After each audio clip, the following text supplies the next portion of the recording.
Portion का।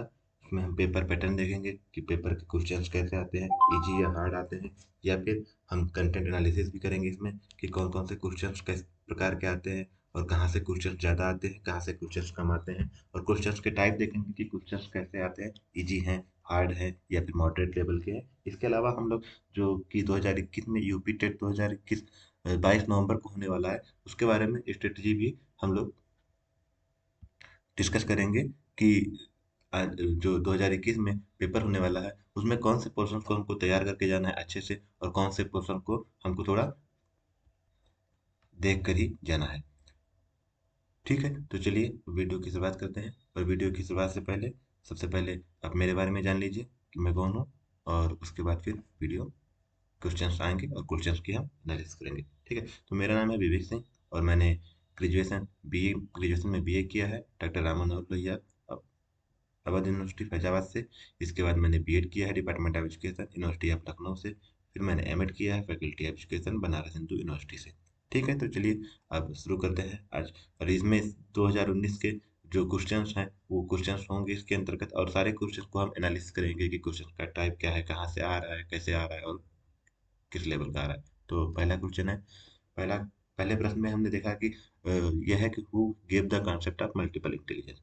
तो अब इस क्वेश्चन को देखने के बाद इतना है कि हम ये कह सकते हैं कि जो प्रश्न आ रहे हैं वो इंटेलिजेंस से आते हैं। ठीक है, तो एक इंटेलिजेंस टॉपिक साइकोलॉजी में बहुत इंपॉर्टेंट टॉपिक है। तो इंटेलिजेंस टॉपिक को आप एक बार पेपर 2021 के पेपर के पहले एक बार इंटेलिजेंस टॉपिक को अच्छे से देख लीजिए। इससे क्वेश्चंस आने लगभग लगभग तय होते हैं। इस बार मल्टीपल इंटेलिजेंस आ जाएगा, अगली बार सिंगल आ जाएगा, या फिर कोई अलग किसी इंटेलिजेंस का पूछेगा। तो मल्टीपल इंटेलिजेंस का कॉन्सेप्ट गार्डनर ने दिया था। तो अब इस बार मल्टीपल इंटेलिजेंस का कॉन्सेप्ट आया है गार्डनर का है। तो अब गार्डनर के बारे में थोड़ा जान लेते हैं।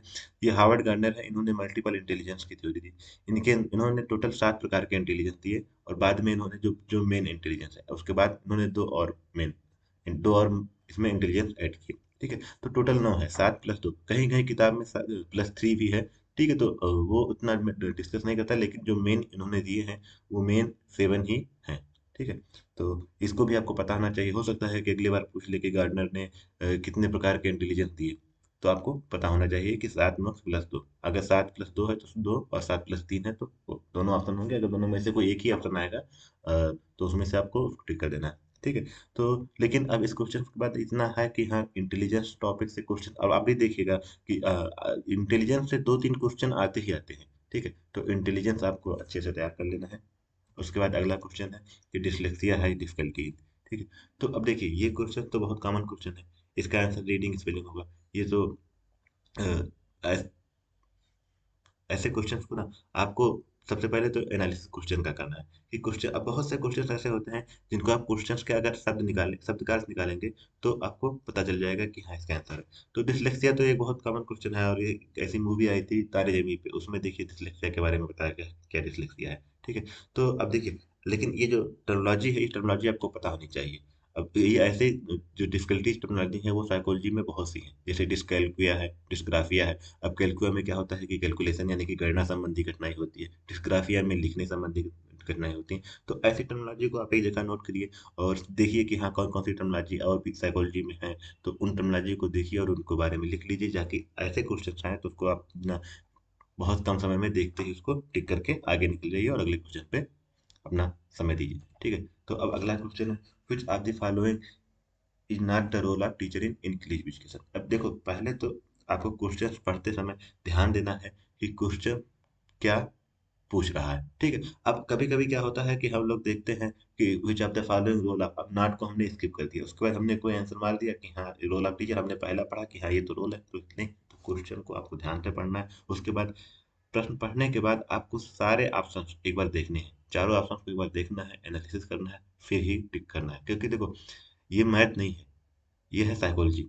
और यहाँ आपको साइकोलॉजी में से अगर 30 प्रश्न आप पढ़ेंगे तो उसमें से 15 से 17 क्वेश्चन ऐसे होंगे जो कि आप कॉमन सेंस और एनालिसिस के दम पे कर लेंगे। एक अगर आप उस क्वेश्चन को पढ़ने के बाद अगर आप अपने प्रीवियस एक्सपीरियंसेस और एक सोसाइटी को देखेंगे तो हो सकता है कि 12 से 15 क्वेश्चन आप ऐसे ही कर लें। तो देखिए, अब यहाँ पे पूछ रहा है कि not the role of teacher in inclusive classroom. तो इस क्वेश्चन को पढ़ने के बाद इतना तो है कि आपको इंक्लूसिव एजुकेशन पता है, होना चाहिए, तभी आप एक क्वेश्चन को कर पाएंगे। ठीक है, तो इंक्लूसिव एजुकेशन का कॉन्सेप्ट आप पढ़ लीजिए। इंक्लूसिव एजुकेशन आपके साथ, तो इंक्लूसिव एजुकेशन जो आपको एक टॉपिक है साइकोलॉजी में, और उसको आपको अच्छे से पढ़ लो। फिलहाल मैं आपको इंक्लूसिव एजुकेशन के बारे में एक थोड़ा सा व्यू दे देता हूँ कि क्या होता है इंक्लूसिव एजुकेशन। इंक्लूसिव एजुकेशन बात करता है सभी प्रकार के बच्चों को एक साथ एक ही क्लासरूम में बैठ के बात कर एक बात टीचिंग लर्निंग करने की प्रक्रिया की बात करता है। मतलब कि एक ही क्लास में अगर कोई दिव्यांग बालक है, कोई वंचित बालक है, या एक सामान्य बालक है, उन सबको एक साथ बैठ के एक ही क्लास में उनका अध्यापन क्रिया होना चाहिए। ठीक है, तो अब यहाँ पे कह रहा है कि not the role of teacher in inclusive classroom. तो अब देखिए इसके ऑप्शंस पढ़िए और एनालिसिस कीजिए। अब आपको इंक्लूसिव क्लासरूम के बारे में पता है कि हाँ, एक ही कक्षा में सभी प्रकार के बच्चों के उपस्थित होने के और उनके टीचिंग लर्निंग प्रोसेस की प्रक्रिया की बात करता है। ठीक है, तो पहला क्वेश्चन है, make adequate seating arrangement according to the requirement of the child. तो देखिए, अगर इंक्लूसिव क्लासरूम में सभी प्रकार के बच्चे हैं, यानी कि एक दिव्यांग बालक है, और अगर उसे कम दिखाई देता है, तो क्या होगा? क्या शिक्षक उसे पीछे बिठाने के लिए राजी रहेगा? नहीं। फिर आपको जो एक जिसे कम दिखाई देता है, कम सुनाई देता है, उस बच्चे को आपको आगे बिठाना है। तो एक शिक्षक का रोल है कि हाँ, वो अरेंजमेंट सीटिंग जो है वो according to requirement of the child करेगा। तो पहला उसका रोल है। ठीक है, सी देख लेते हैं, teacher should encourage the children. तो देखिए, कोई भी क्लासरूम इंक्लूसिव हो या ना हो, एक नॉर्मल क्लासरूम हो, शिक्षक का कार्य ही होता है कि बच्चों को इनकरेज करना। तो ये भी होगा, शिक्षक का रोल है। Teacher should devote extra time to teach learning disable. हाँ, अगर कोई बच्चा जिसको लर्निंग डिसेबिलिटी है, तो शिक्षक को उसको अधिक समय देना ही चाहिए। तो तीसरा ये भी सही है। चौथा चौथा फिर दूसरा ऑप्शन है, teacher should not pay attention to differently abled child. तो नहीं, यहाँ पे देखिए चौथा ऑप्शन में एक बार कह रहा है कि शिक्षक को एक्स्ट्रा टाइम देना चाहिए, और दूसरे में कह रहा है नहीं देना चाहिए। तो जाहिर सी बात है कि इन्हीं दो में से कोई एक सही होगा और एक गलत होगा। और अगर चौथा सही है तो जाहिर सी बात है कि दूसरा गलत होगा, और ये शिक्षक का रोल जो है नहीं, यहाँ पे शिक्षक का रोल नहीं है। ठीक है, शिक्षक को क्या करना है? शिक्षक का काम है कि एक लर्निंग डिसेबल्ड को जो है वो एक्स्ट्रा टाइम या उसको अकॉर्डिंग जितना उसको समय चाहिए उसको समय मिलना चाहिए। तो यहाँ पे फिर आपका बी ऑप्शन सही हो जाएगा। ठीक है, अगला क्वेश्चन चलते हैं। इन दी क्लास क्वेश्चनिंग बाय स्टूडेंट। अब देखिए, अगर क्लास में अगर जो एक बच्चा प्रश्न पूछ रहा है, हम क्या करेंगे? उसको हम उसको हतोत्साहित करेंगे? नहीं। उसको रोकेंगे? नहीं। क्वेश्चन पूछना अलाउ नहीं करेंगे? नहीं, क्योंकि अगर क्वेश्चन पूछ रहा है तो जाहिर सी बात है कि जब लर्निंग हुई है तभी वो क्वेश्चन पूछ रहा है। तो क्वेश्चन पूछने पूछने की प्रक्रिया को जो उसे शिक्षक को हमेशा प्रोत्साहित करना है। क्योंकि अब जब कोई बच्चा कुछ समझेगा तभी वो कोई ना कोई प्रश्न पूछेगा। अगर वो समझेगा ही नहीं तो चुपचाप बैठा रहेगा। तो प्रश्न पूछने की जो प्रक्रिया है उसको शिक्षक का काम है कि उसको प्रोत्साहित करें। ठीक है, तो इसका ऑप्शन हो जाएगा शुड बी इनकरेज। देखिए, अब इतने इतने सारे क्वेश्चन लगाने के बाद हमको इतना तो आइडिया हो गया है कि जो पेपर पैटर्न है वो बहुत ज़्यादा टफ नहीं है। बस सिंपल से क्वेश्चन आते हैं। सिंपल से प्रश्नों को हमको अपने एनालिसिस से, और बहुत से क्वेश्चन उसमें, बहुत से प्रश्न ऐसे आएंगे जिनको हम अगर नहीं भी पढ़े हैं तो भी हम बस सिंपल से एनालिसिस करेंगे उसका प्रश्न का, और प्रश्न के सारे ऑप्शन को देखेंगे, और उसके बाद हम उस पर एक सही कहीं ना कहीं हम सटीक उत्तर की तरफ आगे हो जाएंगे। ठीक है, तो अब अगला प्रश्न है कि growth of a child is mainly related to. अब देखिए, चाइल्ड साइकोलॉजी में एक पोर्शन है ग्रोथ एंड डेवलपमेंट। तो इसको आप पढ़ लीजिए। ग्रोथ एंड डेवलपमेंट में कई थ्योरीज भी दी गई हैं, तो उन थ्योरीज को भी पढ़ लीजिए, क्योंकि इससे प्रश्न आने की संभावना हमेशा अधिक रहती है, और हमेशा प्रश्न इससे आते भी हैं। ठीक है, तो अब देखिए, ग्रोथ एंड डेवलपमेंट, तो ये जो टर्मिनोलॉजी है ग्रोथ एंड डेवलपमेंट, सबसे पहले तो इसका आपको अर्थ पता होना चाहिए। किसे ग्रोथ कहते हैं और किसे डेवलपमेंट कहते हैं। तो देखिए, अब यह इस क्वेश्चन के आधार पर मैं आपको बता सकता हूँ थोड़ा सा कि ग्रोथ जो है, ग्रोथ हमेशा आपके शारीरिक विकास से संबंधित होता है, जबकि डेवलपमेंट के अंदर शारीरिक विकास आता है, इसके साथ साथ मानसिक विकास भी आ जाता है। ठीक है, तो growth of child is mainly related to physical development. जब फिजिकल के साथ साथ सोशल डेवलपमेंट, इमोशनल डेवलपमेंट और मॉरल डेवलपमेंट आएगा, जब ये चारों हो जाएंगे तो ये बन जाएगा आपका डेवलपमेंट। ठीक है, तो इन चारों को संयुक्त रूप से डेवलपमेंट कहेंगे, और सिर्फ फिजिकल डेवलपमेंट की बात करेंगे तो उसको हम ग्रोथ कहेंगे। ठीक है, तो अब अगले क्वेश्चन पे चलते हैं। Human development start from. तो अब ये तो सिंपल सा एक क्वेश्चन है, जो क्वेश्चन जिसको आप सिर्फ प्रश्नों के एनालिसिस समझ जाएंगे। इसके चार ऑप्शन देखेंगे तो देखिए, ये कह रहा है कि मानव का विकास होता है प्री चाइल्डहुड, यानी कि पूर्व बाल्यावस्था से, पोस्ट चाइल्ड, उत्तर बाल्यावस्था से, या फिर स्टेज ऑफ इन्फेंसी, मतलब कि 0 से जो 12 मंथ का पीरियड होता है उसे हम इन्फेंसी पीरियड कहते हैं। तो इसका नहीं, और जो प्री नेटल स्टेज है वो मतलब कि गर्भावस्था। तो ठीक है, आप तो इतना तो समझ सकते हैं कि जो ह्यूमन डेवलपमेंट है वो गर्भावस्था से ही शुरू हो जाता है। ठीक है, तो अगला क्वेश्चन है, the condition of learning book is written by. तो देखिए, इस प्रश्न का उत्तर होगा गैने। गैने ने ए बुक लिखा था कंडीशन ऑफ लर्निंग, और इसमें इसने 8 स्टेजेस की बात की थी। ठीक है, जिसमें से नीचे से लेके जैसे जो सबसे पहली लर्निंग होती है वो एसआर शायद स्टिमुलस रिस्पांस है। ठीक है, तो उसके हिसाब से वो ऊपर एक एक स्टेज ऊपर, जैसे जैसे लर्निंग जो है अच्छी होती जाती है और लर्निंग का लेवल अच्छा होता जाता है, वैसे वैसे वो स्टेज ऊपर जाते हैं। टोटल इसमें 8 की बात की थी। तो देखिए, अब इस प्रश्न के आधार पे आप इतना तो समझ लीजिए कि यूपी टेट में जो बुक्स हैं, इंपॉर्टेंट बुक्स हैं और इंपॉर्टेंट स्टेटमेंट्स हैं, वो आते ही आते हैं। आप किसी भी साल का पेपर उठाइएगा, आपको एक दो बुक और एक दो स्टेटमेंट आपको हर पेपर में मिलेंगे। तो जो फेमस बुक है और जो फेमस स्टेटमेंट है उनको आप याद कर लीजिए, रिवाइज कर लीजिए, और एक जगह इकट्ठा करके उसको आप पेपर होने से पहले एक बार उसको फिर से रिवीजन करके फिर जाइएगा। क्योंकि आपको देखिएगा पेपर में एक दो बुक तो आने ही आने हैं, दो तीन स्टेटमेंट तो आने ही आने हैं। ठीक है, तो चलिए अब अगले क्वेश्चन पे चलते हैं। ठीक, अब देखिए अगला क्वेश्चन स्टेटमेंट पे ही है। इसमें इस प्रश्न है कि adolescence is the period of great stress strain storm and strike. मतलब कि वो ये कथन किसका है, जिसने कहा है कि जो किशोरावस्था है वो एक तनाव और तूफान की अवस्था है। ये बहुत फेमस स्टेटमेंट है और इसको हॉल ने दिया है। तो आपको क्या करना है कि जो जो एक स्टेटमेंट है, फेमस स्टेटमेंट है, और उस स्टेटमेंट को आपको कैसे पता चलेगा कि फेमस स्टेटमेंट है, तो आप दो तीन पेपर एनालिसिस करिए, चाहे वो सी टेट का किसी भी स्टेट का, और उसमें देखिएगा कुछ स्टेटमेंट आपको हर जगह कॉमन मिलेंगे। जैसे ये स्टेटमेंट कॉमन स्टेटमेंट है, आप अगर 4-5 पेपर देखेंगे, अगर चाहे यूपी टेट का या सी टेट का किसी का, तो आपको ये स्टेटमेंट कहीं ना कहीं दिख ही जाएगा। तो ऐसे स्टेटमेंट को आपको याद होनी चाहिए कि ये किसने कहा है। अब अगर, क्योंकि देखिए अब आपके पास जो एग्जाम होने वाला है वो 22 नवंबर को होने वाला है, और आपके पास अब मुझे नहीं लगता कि इतना समय बचा, क्योंकि जो पेपर आएगा यूपी टेट का उसमें आपके 5 सब्जेक्ट होते हैं। ठीक है, पांचों सब्जेक्ट आपको पढ़ने हैं। सिर्फ साइकोलॉजी आपको 30 नंबर का है। तो अब इतना समय नहीं है कि 30 नंबर के लिए ही पूरे 40 दिन दे दिए जाए आपको सारे सब्जेक्ट को, क्योंकि मेन आपको है कि एक अच्छा स्कोर लाना यूपी टेट में। ठीक है, ऐसा नहीं कि साइकोलॉजी में 30 लाने से आपको कोई मेडल मिलने वाला है। आपका टोटल मोटिव होना चाहिए कि हमको एक अच्छा स्कोर लाना है। अब उसमें साइकोलॉजी में आप देखिए, अगर आप इसको पहले से शुरू कर दें, तो अगर आप स्टेनली हॉल को पढ़ के रखे हैं, सिम्पसन को पढ़ के रखे हैं, क्रोकरो को पढ़ के रखे हैं, तो क्या होगा कि आपको पता होगा, जब आप स्टेनली हॉल को पढ़ेंगे तो आप इनको समझ जाएंगे कि हाँ, स्टेनली हॉल ने क्या थ्योरीज दी हैं। तो आप एक, अगर आपको याद भी नहीं है लेकिन आप ये जो स्टेटमेंट पढ़ के आप समझ जाएंगे कि हाँ, ऐसी बात कौन करता है। ठीक है, तो चलिए अब अगला क्वेश्चन पे चलते हैं। The total time taken in Indian model of micro teaching.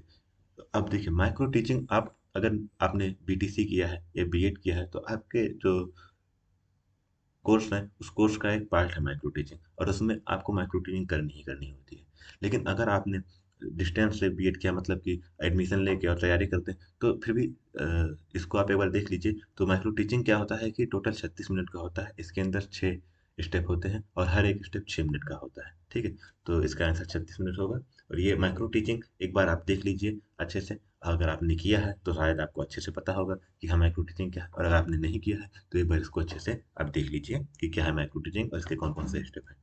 ठीक है, अगला फिर देखिए एक स्टेटमेंट है। अब इस स्टेटमेंट भी आपको वही ने कहा, जो फेमस स्टेटमेंट है वो आपको पता होनी चाहिए। अब ये जो स्टेटमेंट है ये कह रहा है कि अधिगम का पठार जिसमें नो इम्प्रूवमेंट होता है, ये किसने कहा है। मतलब कि एक अधिगम का पठार होता है जिसके अंतर्गत कोई लर्निंग नहीं होती है। ठीक है, लर्निंग प्रोसेस बस रुक जाता है। आप कुछ भी, एक पठार डेवलप हो जाता है अधिगम, आप कुछ भी पढ़ते रहेंगे आपको समझ में नहीं आता, और ये आपके साथ होता है। हालांकि ये स्टेटमेंट रॉस ने कहा है। ठीक है, तो सारे स्टेटमेंट जो आपको इंपॉर्टेंट स्टेटमेंट है ये आपको पता होनी चाहिए। एक बार आप उनको देख लीजिए और याद कर लीजिए। ठीक है, अब अगला क्वेश्चन है, if a teacher finds a problematic child in the classroom, what should he does. ठीक है, ये कह रहा है कि अगर एक बच्चा जो प्रॉब्लमेटिक है, जो समस्यात्मक है, अगर कोई शिक्षक उसको पाता है अपनी क्लास में, तो क्या करेगा वो। तो क्या वो बच्चे को पनिश करेगा, क्या बच्चे को इग्नोर करेगा, या काउंसलिंग प्रोवाइड करेगा, या उससे घर भेज देगा। तो देखिए, अब ऐसे में क्या होता है, कभी कभी जो पेपर दे रहे हैं बच्चे छात्र, वो कंफ्यूज हो जाते हैं कि इसमें से कौन सा ऑप्शन सही है। ठीक है, मान लो वो कहते हैं कि हाँ पनिश, बहुत से लोग जाएंगे कि हाँ बच्चे को पनिश करके उसे सही कर देना चाहिए। बहुत से कहेंगे ठीक है, अगर वो समस्या कर रहा है उसे इग्नोर कर देंगे। तो देखिए, आपको सबसे पहले क्या करना है, कि पहले क्वेश्चन को समझना है। क्वेश्चन को समझने के बाद उसके चारों ऑप्शन को एनालिसिस करना है। तो पहला क्वेश्चन है कि पहले पहले क्वेश्चन क्या है कि समस्यात्मक बालक है जो कि आपकी क्लास में है, तो आप क्या करेंगे? देखिए, पनिशमेंट का सिस्टम, अब आप किसी भी स्थिति में कोई भी कैसा भी क्वेश्चन हो, पनिशमेंट उसका कभी भी आंसर नहीं हो सकता। तो पनिशमेंट आप किसी भी ऑप्शन में पनिशमेंट को आप नहीं चूज करेंगे, चाहे बच्चा कुछ भी कर रहा हो, आप उसको पनिश नहीं कर सकते। अब देखिए, दूसरा ऑप्शन तो पहला तो होगा नहीं। अब दूसरा ऑप्शन है इग्नोर द चाइल्ड। तो देखिए, अब अगर कोई बच्चा आपकी क्लास में समस्या कर रहा है, तो आप उसे इग्नोर नहीं कर सकते, क्योंकि वो उसकी समस्याएं से पूरा क्लास डिस्टर्ब हो रही है। ठीक है? अगर वो कोई प्रॉब्लम कर रहा है, तो ये नहीं कि सिर्फ वो अपने लिए प्रॉब्लम कर रहा है आपके लिए, उसकी प्रॉब्लम्स की वजह से पूरे क्लास के बाकी बच्चे हैं वो भी डिस्टर्ब हो रहे हैं, तो आप उसको इग्नोर भी नहीं कर सकते। दूसरा, send the child back home immediately. अब कोई बच्चा अगर प्रॉब्लम कर रहा है, तो आप उसको घर भी नहीं भेज सकते, क्योंकि मान लीजिए आपने उसको घर भेज दिया, कल कोई और बच्चा करने लगा, उसको देख के जिसका घर जाने का मन हुआ वो प्रॉब्लम करने लगा, तो फिर एक दिन ऐसा आएगा कि आप सारे बच्चों को घर भेज देंगे, क्लास में आप अकेले बैठेंगे। तो ये भी एक उपाय नहीं है। तो फिर एक ही ऑप्शन बचता है कि provide counselling to the child. तो ऐसे क्वेश्चन को क्या करना है कि पहले पढ़ना है, फिर समझना है कि प्रश्न क्या हमसे जानना चाहता है, उसके बाद उसके चारों ऑप्शन को एनालिसिस करना है, और फिर आप जब चारों ऑप्शन को एनालिसिस करेंगे तो आपको समझ में आ जाएगा कि हाँ, इसका आंसर क्या होगा। ठीक है? तो अब फिर अगले क्वेश्चन पे चलते हैं, और अगला क्वेश्चन है co curricular activities are the mostly related. अब देखिए, co curricular activity BEd BTC इनका प्रोग्राम का एक बहुत बड़ा पार्ट है, और आप देखेंगे हर 1-2 महीने में कोई ना कोई को करिकुलर एक्टिविटीज होती रहती है।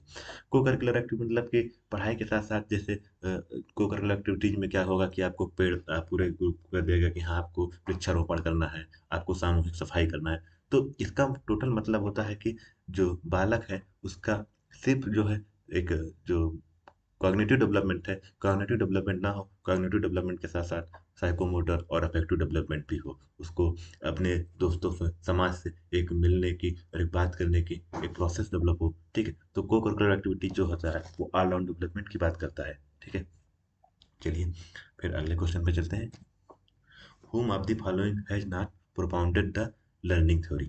तो देखिए, लर्निंग थ्योरी, फिर आप जो लर्निंग थ्योरी, तो सबसे पहले आपको सारी लर्निंग थ्योरीज आनी चाहिए कि कौन सी थ्योरी कोहलर ने दी है, कौन सी स्किनर ने दी है, बीएस ब्लूम किससे संबंधित है, और तो देखिए, सबसे पहले तो कोहलर कोहलर ने दी है थ्योरी ऑफ इंसाइट, सोच का सिद्धांत। स्किनर ने ऑपरेंट कंडीशनिंग दी है, और थॉर्नडाइक ने दी है ट्रायल एंड एरर थ्योरी।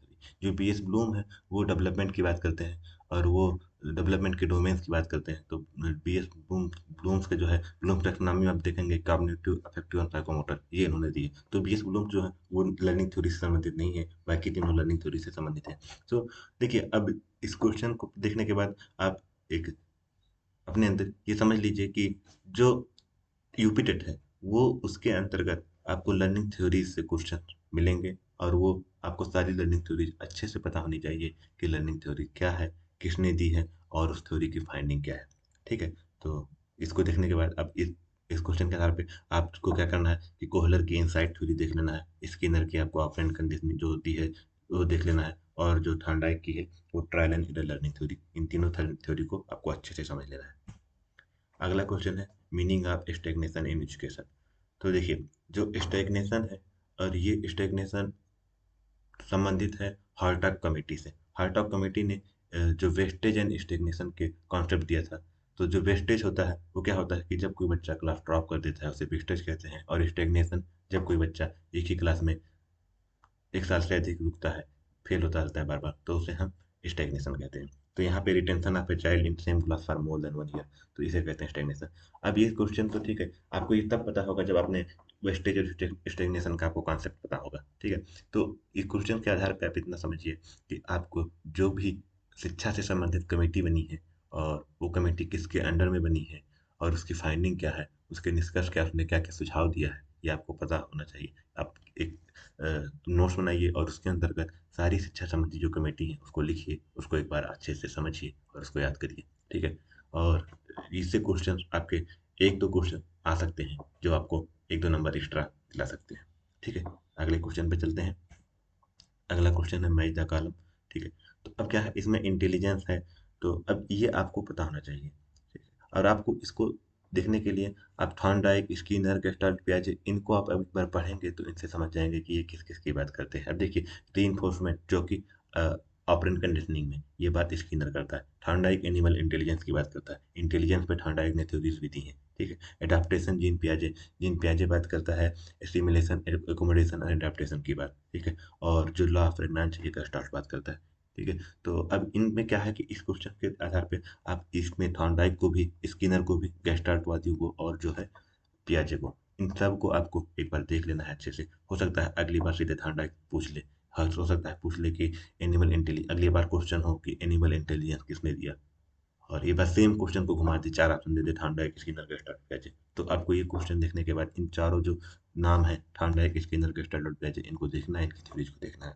ठीक है। अगला क्वेश्चन है कि development is a never ending process. ये तो सिंपल सा स्टेटमेंट है, और इस स्टेटमेंट को अगर आप एनालिसिस करेंगे तो इस स्टेटमेंट के आधार पे ही आपको समझ जाएंगे कि ये कौन सा प्रिंसिपल है। लेकिन नेवर एंडिंग प्रोसेस मतलब कभी ना खत्म होने वाली प्रक्रिया है, यानी कि कभी ना खत्म होने वाली प्रक्रिया है तो जाहिर सी बात है कि वो हमेशा चलती रहेगी। तो हमेशा चलती रहेगी मतलब कि प्रिंसिपल ऑफ कंटिन्यूटी। तो ये स्टेटमेंट है कि कुछ क्वेश्चन आपको ऐसे मिलेंगे इनके लिए आपको प्रीवियस उसके बारे में पढ़ना ज़रूरी नहीं, बस आप उस क्वेश्चन को एनालिसिस करके कर लेंगे। अगर आप उस क्वेश्चन को समझ गए तो नेवर एंडिंग प्रोसेस मतलब कि चलने वाली, तो प्रिंसिपल ऑफ कंटिन्यूटी इसका आंसर है। ठीक है। अगला क्वेश्चन है, in which of the following skill testing of previous knowledge comes. ठीक है।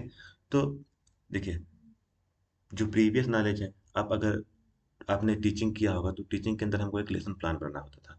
ठीक है। प्रैक्टिस टीचिंग में हमको एक लेसन प्लान बनाना होता था। अब लेसन प्लान का जो पहला पार्ट ही होता था वो इंट्रोडक्शन होता था, और इंट्रोडक्शन में हम क्या करते थे कि जो प्रीवियस नॉलेज है उसको आधार पे हम क्वेश्चन का फ्रेम करते थे। तो जो यहाँ पे प्रीवियस नॉलेज आएगा वो स्कूल ऑफ इंट्रोडक्शन के अंतर्गत आएगा। ठीक है। तो ये सिंपल सा क्वेश्चन है, और अगर एक बार आप देख लीजिए। ठीक है। इसमें से स्किल, जो चारों स्किल दिए हुए हैं कि स्किल ऑफ क्लोजर क्या है, स्किल ऑफ डेमोंस्ट्रेशन क्या है, स्किल ऑफ स्टिमुलस वेरिएशन क्या है, और स्किल ऑफ इंट्रोडक्शन क्या है, इन सबको एक बार अच्छे से देख लीजिए। हो सकता है कि अगली बार क्वेश्चन स्किल ऑफ क्लोजर से संबंधित हो या स्किल ऑफ डेमोंस्ट्रेशन से संबंधित हो। तो ये चारों क्वेश्चन देखने के बाद, ये चारों ऑप्शन देखने के बाद इन चारों, अब देखिए अगर आप ये कोई पेपर सॉल्व करते हैं, ठीक है, तो जो क्वेश्चन आया है, जो प्रश्न आया है, अब अगली बार वो प्रश्न आने की संभावना बहुत ही कम होती है। ऐसा नहीं कि सेम प्रश्न आया, लेकिन उसी से संबंधित प्रश्न आने की संभावना बहुत अधिक होती है। अब इस बार देखिए, इस प्रश्न के आधार पे हम इतना कह सकते हैं कि ये प्रश्न अगली बार नहीं आने वाला, स्किल ऑफ इंट्रोडक्शन नहीं आने वाला, लेकिन स्किल ऑफ क्लोजर से संबंधित प्रश्न आ सकता है, स्किल ऑफ डिमॉन्स्ट्रेशन से संबंधित प्रश्न आ सकता है, स्किल ऑफ स्टिमुलस वेरिएशन से संबंधित आ सकता है। और ये जो चारों पार्ट है, ये पार्ट है प्रैक्टिस टीचिंग की। तो एक बार प्रैक्टिस टीचिंग जो है उसको, जो आप प्रश्न जो बनाते थे लेसन प्लान, एक बार लेसन प्लान को आप देख लीजिए अच्छे से, और उसके अंतर्गत जो जो स्टेप्स की बात की गई है तो उन सबको एक अच्छे से देख लीजिए और उनके बारे में एक बार अच्छे से पढ़ लीजिए। ठीक है। अगला प्रश्न है कि through the which amendment of constitution. देखिए, अभी पहले हमने कहा था कि जो शिक्षा संबंधित कमेटी है वो तो आपको आना ही आना चाहिए। इसके अलावा जो आप भारतीय संविधान में जो शिक्षा से संबंधित अमेंडमेंट हुए हैं, जो शिक्षा से संबंधित आर्टिकल हैं, उनको आप एक बार अच्छे से देख लीजिए, क्योंकि ये प्रश्न आपको मिलेंगे। ठीक है।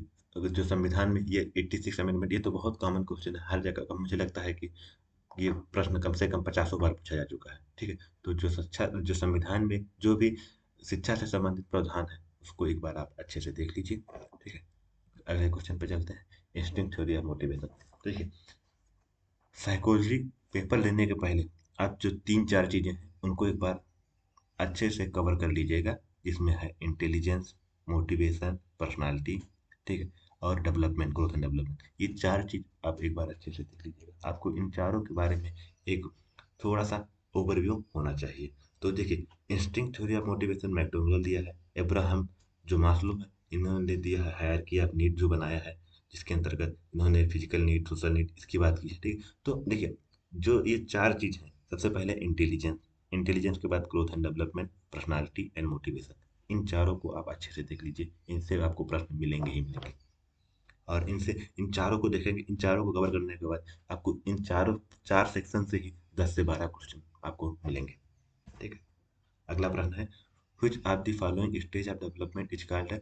देखिए, ये पूछा है कि एक स्टेटमेंट दिया है जो कि कोल एंड ब्रूस से पूछा है। तो ठीक है, ये ऐसे जो आपको किसी किसी ने ऐसे स्टेटमेंट दिए हैं कि हाँ, किस पर्टिकुलर किस जैसे चाइल्डहुड, इन्फेंसी, एडल्टहुड और एडोलसेंस, इनमें से किसको कहा गया है कि जो इमोशनल डेवलपमेंट का यूनिक स्टेज होता है। तो ऐसे जो स्टेटमेंट है वो भी आप, मैंने कहा था कि स्टेटमेंट आपको मिलेंगे ही पीरियड में 3-4, तो ऐसे स्टेटमेंट आप एक बार देख लीजिए, ठीक है। तो इसको जो चाइल्डहुड को कोलन ब्रूस ने कहा है कि यूनिक स्टेज होता है इमोशनल डेवलपमेंट की, ठीक है। अब ये देखिए, ये जो क्वेश्चन है कि learning is any change in behaviour resulting from, ये भी देखिए एक सिंपल सा स्टेटमेंट है। देखिए आपको स्टेटमेंट था इसमें से तीन, ये तीसरा क्वेश्चन है जो कि स्टेटमेंट का मिल रहा है। तो स्टेटमेंट जो भी कॉमन स्टेटमेंट है वो आप एक बार देख लीजिए, ठीक है।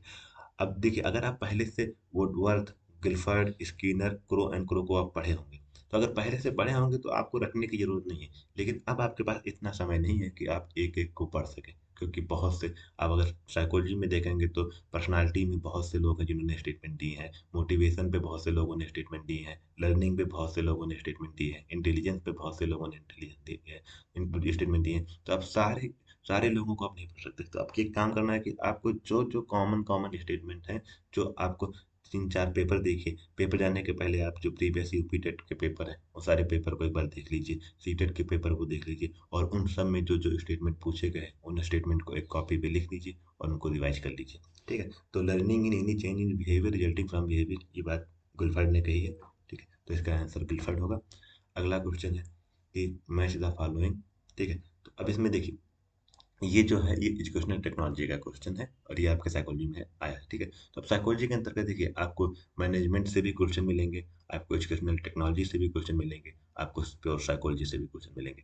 तो देखिए कॉन्सेप्ट अटेनमेंट मॉडल, इसकी बात ब्रूनर करता है। एडवांस ऑर्गेनाइज मॉडल, इसकी बात आसोबल करता है। ग्लेशियर भी से टीचिंग मॉडल की बात करता है, और ग्रुप जो है गोल्डन जो है वो सिंथेटिक टीचिंग मॉडल की बात करता है, ठीक है। तो देखिए अब क्या करना है कि इस, अब अगली बार ऐसा नहीं है कि सेम क्वेश्चन आएगा, अगली बार हो सकता है कि क्वेश्चन आ जाए एडवांस ऑर्गेनाइज्ड टीचिंग मॉडल किसने दिया है, चार ऑप्शन दे दिए, ब्रूनर, आसबल, ठीक है। तो अब ये क्या करना है, इन चारों को आपको एक बार अच्छे से रिवाइज कर लेना है। अब आपको अगर अच्छे से और डिस्कस करना है इसको, तो एक बार कॉन्सेप्ट अटेनमेंट टीचिंग मॉडल देख लीजिए कि कॉन्सेप्ट अटेनमेंट टीचिंग मॉडल क्या होता है, एडवांस ऑर्गेनाइज्ड टीचिंग मॉडल क्या होता है, बेसिक टीचिंग मॉडल क्या होता है, और सिंथेटिक टीचिंग मॉडल क्या है। इन चारों को देख लीजिए, फिलहाल कम से कम आपको इतना तो पता होना चाहिए। इन चारों को आप रिवाइज कर लीजिए, इनसे भी क्वेश्चन आने की संभावना बहुत अधिक है। अगली बार हो सकता है पूछ ले आपसे कि बेसिक टीचिंग टीचिंग मॉडल किसने दिया है या सिंथेटिक टीचिंग मॉडल किसने दिया है, ठीक है। चलिए अगले प्रश्न पे चलते हैं। The first step of problem solve, ये भी जो है वो सिंपल क्वेश्चन है, इसको आप भी एनालिसिस से कर सकते हैं। इसके लिए ऐसा नहीं कि आपको कुछ पता पहले से इसको पढ़ना जरूरी है। देखिए प्रॉब्लम सॉल्विंग है तो सबसे पहले कि हाँ समस्या जो है आपको सॉल्व करना है, तो समस्या को सॉल्व करने के लिए आपको क्या होना चाहिए, सबसे पहले आपको प्रॉब्लम के बारे में पता होना चाहिए कि प्रॉब्लम है क्या। जब आप प्रॉब्लम के बारे में पता होगा कि हाँ समस्या क्या है, तो फिर उस समस्या को सुलझाने के लिए आपका प्रयास होगा। जब आपको पता ही नहीं है कि समस्या क्या है, तो आप उसको सुलझा ही नहीं सकते। तो उसका पहला स्टेप है इस समस्या की पहचान करना, ठीक है। तो ये सिंपल सा क्वेश्चन है, और ऐसे क्वेश्चन आपको कम से कम 10 क्वेश्चन आपको मिलेंगे यूपी टेट में, जो कि सिंपल क्वेश्चन होंगे, बस उनको आप एनालिसिस से कर सकते हैं। अगला क्वेश्चन है learning of children will be most effective है। देखिए अब ये लर्निंग ऑफ चिल्ड्रन मतलब कि जो अधिगम है वो बच्चों में सबसे इफेक्टिव, सबसे प्रभाव कब होगा, अधिगम तभी प्रभावी होगा जब बच्चे के वो संपूर्ण सर्वांगीण विकास करे। और सर्वांगीण विकास कब होगा, जब जो डेवलपमेंट है वो कॉग्निटिव, अफेक्टिव और साइकोमोटर, तीनों का डेवलपमेंट हो। मतलब कि सिर्फ उसकी बुद्धि का विकास ना हो, बुद्धि के साथ साथ उसके बुद्धि, उसके भाव, उसके इमोशंस और उसके शरीर का भी विकास हो, वही सबसे इफेक्टिव लर्निंग मानी जाएगी। तो इसका आंसर भी होगा, ठीक है। अगला है which is the prominent in the syntax of teaching model of memory and level and understanding, ठीक है। Memory level and understanding level, देखिए मेमोरी लेवल और अंडरस्टैंडिंग लेवल जो है वो बात, देखिए ये जो है,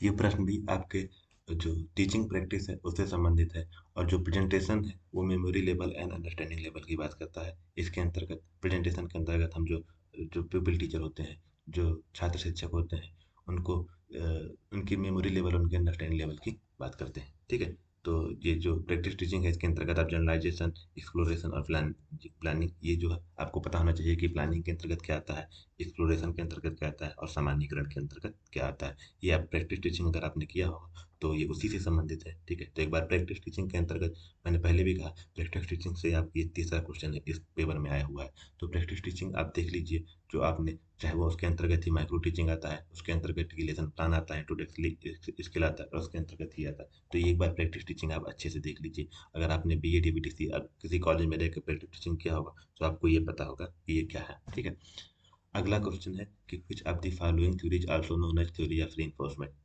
ये क्वेश्चन पहले ही ये आया है, लेकिन इस क्वेश्चन से संबंधित एक क्वेश्चन इस पेपर में और भी आ चुका है, जो कि हमने जिसमें पहले ही हमने बताया था कि जो ऑपरेंट कंडीशनिंग है वो थ्योरी ऑफ रीइंफोर्समेंट है। और ऑपरेंट कंडीशनिंग किसने दी है? इसको BF स्किनर ने दिया है।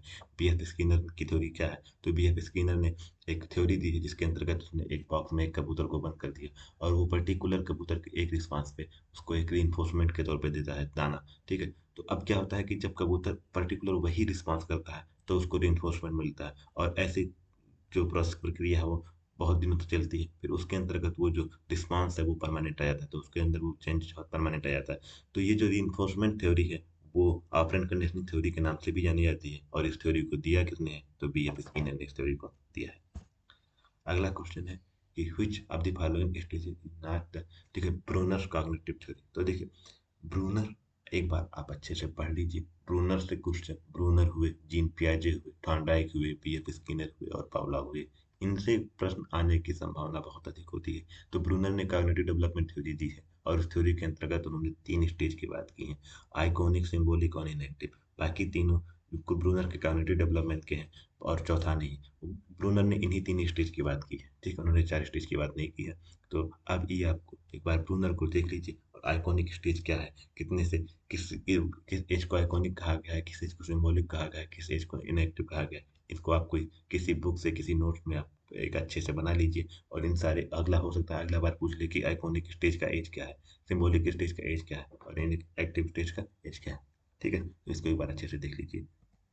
अगला क्वेश्चन है, which of the following is not related with cognitive development। ठीक है, कॉग्निटिव डोमेन। देखिए, डोमेन 3 होते हैं, कॉग्निटिव, अफेक्टिव और ट्राइकोमोटर। ये आप, मैंने पहले भी इस वीडियो में बता चुका हूँ, और ये दिया किसने है? BS ब्लूम ने दिया है। ठीक है, तो अब ब्लूम ने 3 की बात की है, कॉग्निटिव, अफेक्टिव एंड साइकोमोटर। तो बाकी एप्लीकेशन, अंडरस्टैंडिंग, नॉलेज, ये आते हैं कॉग्निटिव के अंतर्गत। अफेक्टिव के अंतर्गत आता है आपका जो वैल्यू है, मॉरल है, ये सब आता है। ठीक है, और वैल्यूज, मॉरल, ये सब आता है आपका अफेक्टिव के अंतर्गत, और साइकोमोटर के अंतर्गत आपका फिजिकल डेवलपमेंट होता है। ठीक है, अगला क्वेश्चन है, which of the following is not the curve of learning. देखिए, तो लर्निंग के 3 ही कर्व होते हैं, कॉनकेव, कॉन्वेक्स, और जब कॉनकेव कॉन्वेक्स दोनों मिल जाते हैं तो उन्हें कॉम्बिनेशन टाइप कहते हैं। बाकी लॉन्गिट्यूडनल कोई कर्व नहीं होता। ठीक है, तो एक बार लर्निंग कर्व आप देख लीजिए अच्छे से। हो सकता है कि अगली बार 2021 में लर्निंग कर्व से फिर कोई क्वेश्चन आए। ठीक है, तो ये क्वेश्चन थे यूपी टेट 2019 का, पूरा चाइल्ड साइकोलॉजी। ठीक है, तो अब देखो, हमने 30 क्वेश्चन देखे, और 30 क्वेश्चन के आधार पे हम ये कह सकते हैं कि जो प्रश्नों के जो गुणवत्ता है वो बहुत ज़्यादा टफ नहीं है। ठीक है, बहुत सिंपल क्वेश्चन। अब 30 में से देखिए, कम से कम 12 से 15 क्वेश्चन सिंपल प्रश्नों को बस आप एनालिसिस करके, और उनको एक सही समझ आप विकसित करके आप उस प्रश्न को कर सकते हैं। अगर आपने 2 साल में अगर आपने प्रैक्टिस टीचिंग किया हुआ है, आपने जरा सा भी, अगर आपने BEd BTC में जरा सा भी आपने अगर सिलेबस को कवर करने की कोशिश किया, तो आप 15 से 20 क्वेश्चन तो आप ऐसे कर सकते हैं। बाकी बचे 10 क्वेश्चन, 10 क्वेश्चन को आपको क्या करना है कि उसके लिए आपको किसी किताब का सहारा लेना है। ठीक है, अब देखिए, ये चैनल अभी आया है, हम इसमें सारी थ्योरीज की बात करेंगे, चाहे वो कोहलर हो, चाहे वो ब्रूनर हो, चाहे वो जीन पियाजे हो, चाहे वो थॉर्नडाइक हो, चाहे वो पावला हो, चाहे स्किनर हो, इन सब की थ्योरीज की बात करेंगे। लेकिन अभी जो 2021 का पेपर होने वाला है, ठीक है, नवंबर में, उसमें इतना समय नहीं है कि हम सारी वीडियोज अपलोड कर सकें, क्योंकि एक वीडियो बनाने के लिए कम से कम 1 दिन जाता है। ठीक है, तो अब क्या है कि इन थ्योरीज को आप, इनको अगर देखना है तो एक किताब, अब मैं किताब रिकमेंड कर देता हूँ कि SK मंगल एक किताब है, साइकोलॉजी की आती है, वो किताब आप एक बार ले लीजिए। ठीक है, और उस किताब में आपको लगभग जो यूपी टेट का सिलेबस है साइकोलॉजी से संबंधित वो आपको मिल जाएगा। ठीक है, और उनमें से इन सबको आप पढ़ लीजिए। ठीक है, जो जैसे कि थॉर्नडाइक हुआ, पवलव हुए, स्किनर हुए, कोहलर हुए। ठीक है, ये आपके इंटेलिजेंस से संबंधित, लर्निंग से संबंधित है। इसके अलावा पर्सनालिटी में आप पढ़ लीजिए। ठीक है, फिर आप मोटिवेशन में पढ़ लीजिए, इन सबको एक बार देख लीजिए। ठीक है, और जो जो देखिए, 2019 के पेपर में जिन जिन लोगों का नाम लिया गया है, चाहे वो रॉस हो, चाहे वो मैक्डूगल हो, इन सब की थ्योरीज एक बार आप रिवीजन कर लीजिए, एक बार अच्छे से देख लीजिए, ठीक है? अगर आप इतना कर लेते हैं, तो मैं इतना दावे से कह सकता हूँ कि आप जो 30 में से 25 प्लस क्वेश्चन आराम से कर सकते हैं, ठीक है? चलिए, आज के लिए बस इतना ही। वीडियो वैसे भी लंबी हो गई है, ठीक? तो हम इसको खत्म करते हैं। बाय।